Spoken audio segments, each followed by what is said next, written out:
that, can I ask all of you to stand up? Okay, listen carefully to the instructions I'm about to say. If you like the color pink, please sit down. If you like the flavored mango, please sit down. If you woke up today before 6 a.m., please sit down. And finally, if you're wearing watches, please sit down. The remaining students who are standing will be our representatives, and let's call them the juice makers. Before we ask them to make our delicious beverages, let's have these 3 examples to give you an idea how the recipes work. Okay, for the first recipe, we have the 6x plus 12x. What do you think is the common ingredient in the recipe? 6x. Very good. The common ingredient is 6x. So now the recipe would look like 6x times 1 plus 2. For the next recipe, we have 8x squared plus 12x. What is the common ingredient? 4x. Very good.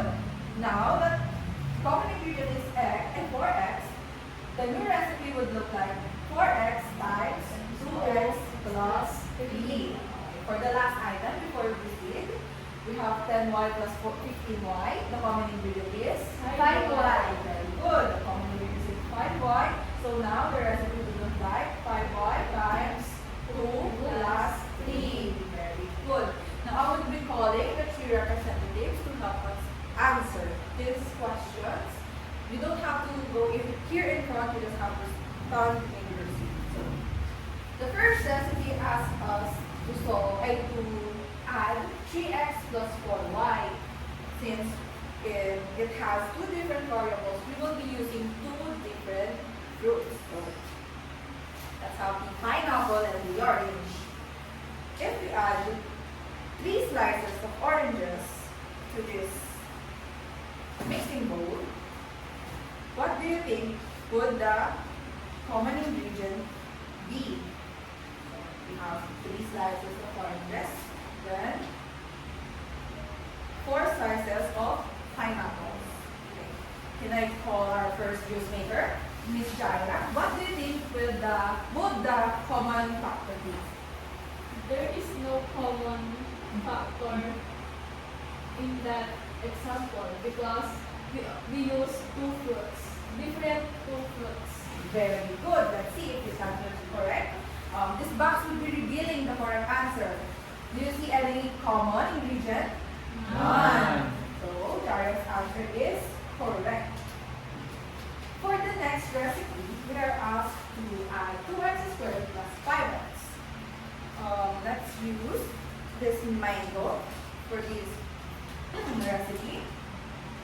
So if we add 2 slices plus 5 slices of mango, what do you think would the common ingredient be? George? The common ingredients is X because the fruit is only one. Very good. Let's see if the answer is correct. Do you see any common ingredient? No. Do you see any common ingredient? Yes. The common ingredient is X. Very good, George. For the last recipe, we have 3y squared plus 2y squared. Let's use the strawberry fruit. So we will be adding 3 slices of strawberries plus another 2 slices of strawberries. Okay, Bea, what do you think is the common ingredient for the last occasion? The common ingredients in the recipe is rice cake. Very good. Let's see if she's correct. Do you see the Yes. common ingredient? Yes. Good. Now, what do you think does this box represent? Yes. I think it represents quantity or parentheses.